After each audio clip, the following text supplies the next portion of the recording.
one of the things I was most surprised at was just how many people have the robot dream of, I really want a robot, my own R2D2 version, etc. And I thought that was kind of limited to, geeks and engineers or something. And it turns out that's pretty widespread. There's a lot of people out there who really have that dream. Other random things that we found through testing that was really surprising to me are things like a lot of people don't understand top-down maps. So as a roboticist, we're used to seeing, for instance, navigation maps from the robot and specifying where you want the robot to go by saying, in the map, I would like you to go over here. And when we first started, one of the very first tests we did was with a functional prototype that looked nothing like Kuri and just with an app. And we had an interface where you could tell the robot to go various places using a top-down map.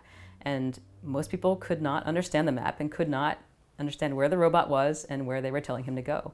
And not even just, we're used to laser maps being somewhat difficult because, it's only black and white. It's from the level of the laser. It's a 2D map.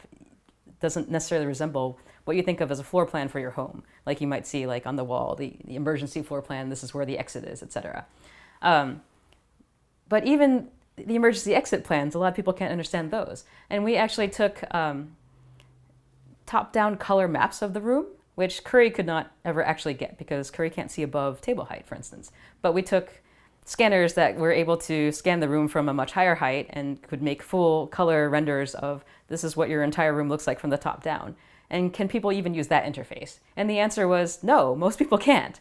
And so we had to abandon the idea of specifying navigation waypoints by top-down map entirely so that users who can't understand them can still use the robot. So we moved instead towards you drive the robot to a place and you see what the robot is seeing through his camera, and you can save that point as a location in your house, and both as a name and as a picture. And that's very intuitive to people. If you just click on that, then you know where you're sending the robot and he will go back to where you put him in the first place. Another very surprising thing to me in terms of user interfaces was joysticking.